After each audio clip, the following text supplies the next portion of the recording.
ഓം സദ്ഗുരുവേ നമഃ. ഓം ശ്രീ സായിനാഥായ നമഃ.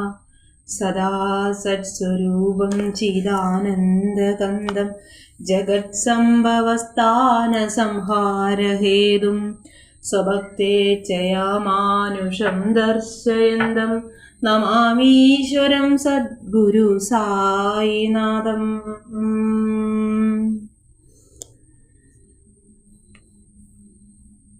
ശ്രീ സായി സച്ചരിത്രത്തിലെ അധ്യായം 40 ഞാനിപ്പോൾ പാരായണം ചെയ്യുന്നത്. ബാബയുടെ കഥകൾ. ഭക്തന്മാർക്ക് ഭൗതികവും ആധ്യാത്മികവുമായ കാര്യങ്ങളിൽ ഉപദേശം കൊടുത്ത് അവരെ സന്തുഷ്ടരാക്കി ജീവിത ലക്ഷ്യത്തിലെത്തിക്കുന്ന സായി സമർത്ഥ് അനുഗ്രഹീതനാണ്. സായി അവരുടെ തലയിൽ കൈവയ്ക്കുന്നതോടുകൂടി തന്റെ ശക്തി അവർക്ക് പ്രദാനം ചെയ്ത് സകല ഭേദങ്ങളെയും ഇല്ലായ്മ ചെയ്ത് കൈവരുത്തുവാൻ അസാധ്യമായ സംഗതികൾ സുസാധ്യമാക്കി തീർക്കുന്നു.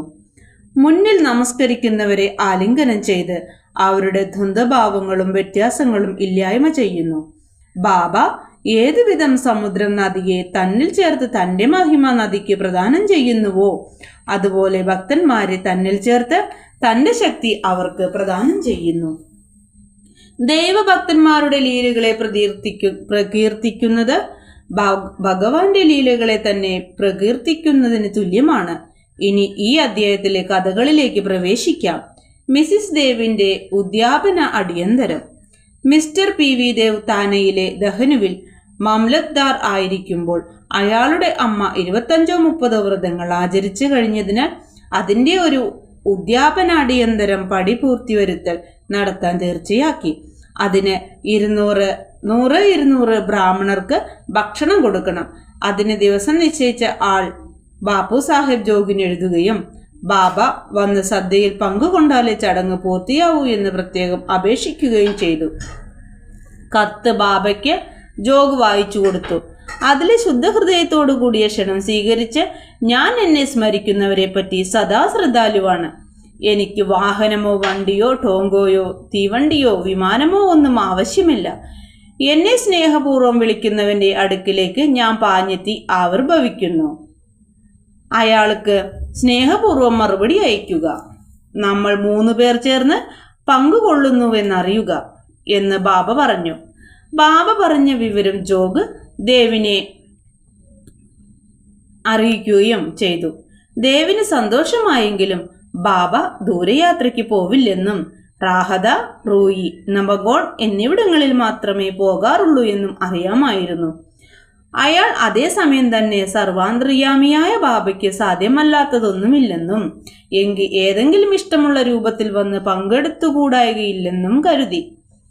അടിയന്തരത്തിന് കുറച്ചു ദിവസം മുമ്പ് ബംഗാളി വേഷത്തിൽ ഒരു സന്യാസി ഗോസംരക്ഷണത്തിനു വേണ്ടി പ്രവർത്തിക്കുകയാണെന്നും പറഞ്ഞ് ദഹനുവിലെ സ്റ്റേഷൻ മാസ്റ്ററുടെ അടുക്കൽ സംഭാവനയ്ക്ക് ചെന്നു.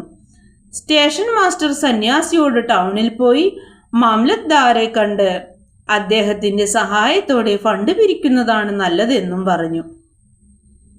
അന്നേരം മാംലത്ദാർ തന്നെ സ്റ്റേഷനിലേക്ക് വന്നു. സ്റ്റേഷൻ മാസ്റ്റർ സന്യാസിയെ പരിചയപ്പെടുത്തി കൊടുത്തു. മാംലത്ദാറും സന്യാസിയും സംസാരിച്ചുകൊണ്ട് പ്ലാറ്റ്ഫോമിൽ തന്നെ ഇരുന്നു.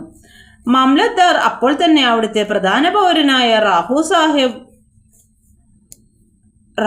സാഹേബ് നരോത്തം ഷെട്ടി ഒരു സംഭാവന പിരിവ് തുടങ്ങിയിട്ടുണ്ടെന്നും ഉടനെ മറ്റൊരു പിരിവ് കൊണ്ട് ഗുണമുണ്ടാവില്ലെന്നും അതുകൊണ്ട് 2-4 മാസങ്ങൾക്ക് ശേഷം വരുന്നതാണ് നല്ലതെന്നും പറഞ്ഞു.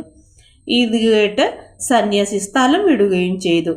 സുമാർ 1 മാസം കഴിയുന്നതിന് മുമ്പായി ഒരു ദിവസം സന്യാസി ഒരു ടോങ്കിയിൽ വന്ന് രാവിലെ 10 മണിയോടുകൂടി മിസ്റ്റർ ദേവിന്റെ വീടിന് മുന്നിൽ ഇറങ്ങി. ദേവ് അദ്ദേഹം സംഭാവനയ്ക്ക് വന്നതായിരിക്കുമെന്നാണ് കരുതിയത്. അടിയന്തരത്തിന്റെ ഒരുക്കങ്ങൾ കണ്ട് സന്യാസി താൻ സംഭാവനയ്ക്ക് വന്നതല്ലെന്നും ഭക്ഷണത്തിനാണ് വന്നതെന്നും പറഞ്ഞു. ദേവ് അത് കേട്ട് ശരി, വളരെ സന്തോഷം, നിങ്ങൾക്ക് സ്വാഗതം, വീട് തന്നെ നിങ്ങളുടേതുപോലെ കരുതൂ എന്ന് പറഞ്ഞു. അപ്പോൾ സന്യാസി, എന്റെ കൂടെ 2 പയ്യന്മാരുണ്ട്.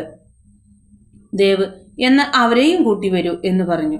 പിന്നെയും ഊണിന് 2 മണിക്കൂർ താമസമുള്ളത് കൊണ്ട് എവിടേക്കാണ് ആളെ അയച്ച് വിളിപ്പിക്കേണ്ടതെന്ന് ദേവ് ചോദിച്ചു. അത് ആവശ്യമില്ലെന്നും നിശ്ചിത സമയത്ത് താൻ തന്നെ വന്നുകൊള്ളാമെന്നും സന്യാസി പറഞ്ഞു. കൃത്യം 12 മണിക്ക് 3 പേരും കൂടി വന്ന് ഭക്ഷണത്തിൽ പങ്കുകൊണ്ടു പോവുകയും ചെയ്തു. അടിയന്തരം കഴിഞ്ഞ ബാബു സാഹിബ് ജോഗിന് ബാബ വാക്കു പാലിച്ചില്ലല്ലോ എന്ന് പറഞ്ഞൊരു കത്തയച്ചു. ജോഗ് കത്തുമായി ബാബയുടെ അടുക്കൽ പോയി. അത് തുറക്കുന്നതിന് മുമ്പായി ബാബ അവൻ പറയുന്നത് ഞാൻ ചെല്ലാമെന്ന് വാഗ്ദത്തം ചെയ്ത് പോയില്ലെന്നാണ്. ഞാൻ വേറെ 2 പേരോടുകൂടി സദ്യയിൽ പങ്കുകൊണ്ടു എന്ന് അവനെ അറിയിക്കുക. പക്ഷെ അവനെന്നെ തിരിച്ചറിഞ്ഞില്ല. പിന്നെ എന്തിനെന്നെ വിളിച്ചു? സന്യാസി സംഭാവനയ്ക്ക് വന്നതാണെന്നാണ് അവൻ ധരിച്ചതെന്ന് പറയുക. അന്നേരം അവന്റെ സംശയം തീർത്ത് വേറെ 2 പേരെയും കൂട്ടി വരുമെന്ന് പറഞ്ഞില്ലേ? അങ്ങനെ 3 പേർ വന്ന് സദ്യയിൽ പങ്കുകൊണ്ടില്ലേ? നോക്കൂ, വാക്കുപാലിക്കാൻ വേണ്ടി ഞാൻ ജീവൻ തന്നെ ബലി കഴിക്കും. ഞാൻ ഒരിക്കലും എന്റെ വാക്കുകൾ തെറ്റിക്കില്ല എന്ന് പറഞ്ഞു. ഈ വാക്കുകൾ കേട്ട് സന്തുഷ്ടനായ ജോഗ് വിവരം ദേവിനെ അറിയിച്ചു. ആ കത്ത് വായിച്ച ഉടനെ അയാൾ സന്തോഷാശ്രുക്കൾ പൊഴിക്കുകയും ബാബയെ പഠിച്ചതിന് മനസ്സാ തന്നെ താൻ ശപിക്കുകയും ചെയ്തു. സന്യാസിയുടെ ആദ്യത്തെ സംഭാവന പിരിവിലുള്ള വരവും മറ്റും തന്നെ പറ്റിച്ചതായിരുന്നെന്നും സന്യാസി 2 പേരോടുകൂടി ഊണിന് വരാമെന്ന് പറഞ്ഞപ്പോഴെങ്കിലും മനസ്സിലാവാത്തത് കഷ്ടമായിപ്പോയെന്നും അയാൾ അത്ഭുതപ്പെടുകയും സങ്കടപ്പെടുകയും ചെയ്തു. ഈ കഥ ഭക്തന്മാർ സമർപ്പണ ബുദ്ധിയോടെ സദ്ഗുരുവെ സമീപിച്ചാൽ അവരുടെ വീടുകളിലെ മതപരമായ ചടങ്ങുകൾ വേണ്ടും വിധം ഗുരു തന്നെ നടത്തി കൊടുക്കുമെന്നതിന് ഉദാഹരണമാണ് ഹേമത് പാന്തിന്റെ സദ്യ. ബാബ ഒരു ചിത്രത്തിന്റെ രൂപത്തിൽ പ്രത്യക്ഷപ്പെട്ട് ഭക്തന്മാരുടെ ആഗ്രഹം സാധിച്ചു കൊടുത്ത കഥ പറയാം.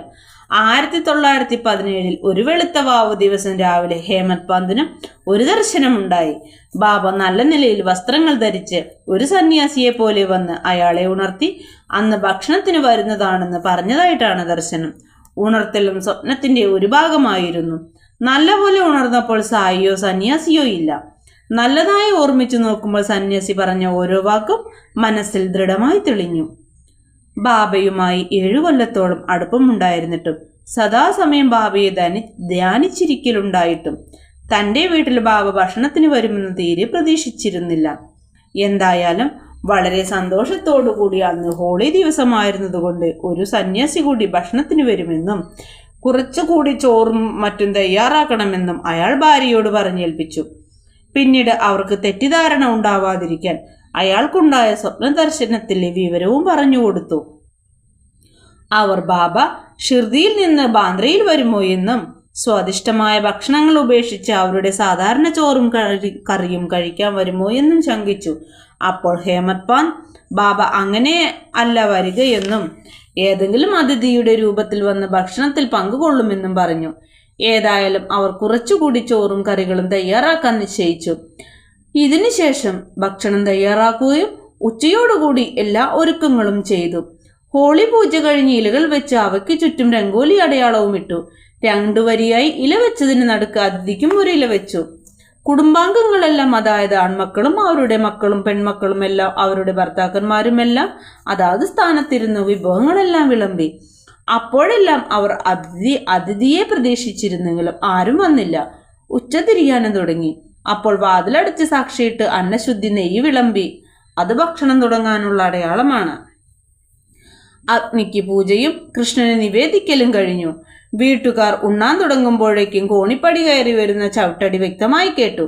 ഹേമത് പന്ത് പോയി വാതിൽ തുറന്നപ്പോൾ 2 പേർ വന്നിട്ടുണ്ട്. ഒരാൾ ആലി മുഹമ്മദും രണ്ടാമത്തെയാൾ മൗലാന ഇസാമു മുജാവറുമാണ്. അവർ വീട്ടുകാർ ഭക്ഷണത്തിരിക്കുകയാണെന്ന് കണ്ട ഹേമത് പന്തിനോട് അപ്പോൾ ഇടയ്ക്ക് കയറി വന്നതിന് ക്ഷമ ചോദിച്ചു. അവർ, നിങ്ങൾ ഉണ്ണാനിരിക്കുന്നിടത്ത് നിന്നാണല്ലോ എഴുന്നേറ്റ് വന്നത്. ബാക്കിയുള്ളവർ നിങ്ങളെ കാത്തിരിക്കുന്നു. അതുകൊണ്ട് ഇത് നിങ്ങൾക്കുള്ള സാധനമാണ്. ഇത് വാങ്ങിക്കൊള്ളൂ. അതിനെ സംബന്ധിച്ച് അതിശയകരമായ കഥ പിന്നീട് സൗകര്യം പോലെ പറയാം എന്ന് പറഞ്ഞ് കക്ഷത്തു നിന്ന് പഴയ ദിനപത്രത്തിൽ പൊതിഞ്ഞ ഒരു പൊതിമേശപ്പുറത്ത് വെച്ചു. ഹേമത് പാൻ പൊതി അഴിച്ചു നോക്കിയപ്പോൾ അയാൾക്ക് വിസ്മയം തോന്നത്തക്കവണ്ണം നല്ല ഭംഗിയുള്ള ബാബയുടെ ഒരു വലിയ ചിത്രമായിരുന്നു. അത് കണ്ട് സന്തുഷ്ടനായ രോമാഹർഷം പൂണ്ട് കണ്ണീർ പൊഴിച്ചു. അയാൾ തലകുനിച്ച് ചിത്രത്തിലെ ബാബയുടെ പാദങ്ങൾ നമസ്കരിച്ചു. ബാബ ഈ ലീല കൊണ്ടു തന്നെ അനുഗ്രഹിച്ചതാണെന്ന് അയാൾ പൂർണ്ണമായി വിശ്വസിച്ചു. ജിജ്ഞാസ കൊണ്ട് അയാൾ ആലി മുഹമ്മദിനോട് ഈ ചിത്രം എങ്ങനെ കിട്ടിയെന്ന് ചോദിച്ചു. അയാൾ അത് പീടികയിൽ നിന്ന് വാങ്ങിയതാണെന്നും വിവരങ്ങളെല്ലാം പിന്നീട് പറയാമെന്നും ബാക്കി പേർ കാത്തിരിക്കുന്നത് കൊണ്ട് അയാൾ ഉടനെ അവരോടുകൂടി ചേരണമെന്നും പറഞ്ഞു. ഹേമത് പാന്ത് നന്ദി പറഞ്ഞ് അവരെ യാത്രയയച്ച് ഉണ്ണാനിരിക്കുന്ന സ്ഥലത്തേക്ക് ചെന്നു. അതിഥിക്കായി കരുതി വെച്ച സ്ഥാനത്ത് ചിത്രം വെച്ച് എല്ലാ വിഭവങ്ങളും നിവേദിച്ച് അവരെല്ലാവരും ഭക്ഷണം കഴിച്ചു. ആ ചിത്രത്തിലെ സുന്ദരമായ രൂപം കണ്ട് എല്ലാവരും സന്തോഷിക്കുകയും ഇതെല്ലാം എങ്ങനെ സംഭവിച്ചു എന്ന് അതിശയിക്കുകയും ചെയ്തു. ഇങ്ങനെയാണ് സായിബാബ ഹേമത് പാന്തിനോട് സ്വപ്നത്തിൽ പറഞ്ഞ വാക്കുകൾ പാലിച്ചത്. ചിത്രത്തിന്റെ കഥ, അതായത് ആലി മുഹമ്മദ് അത് എങ്ങനെ കിട്ടിയെന്നും എന്തിനാണ് ഹേമത് പാന്തിന് കൊടുത്തതെന്നും അടുത്ത അധ്യായത്തിൽ വിവരിക്കുന്നതാണ്. ശ്രീ സായിയെ നമിക്കുവിൻ. ലോകശാന്തി ഭവിക്കട്ടെ. ഓം ശ്രീ സായിനാഥായ നമഃ.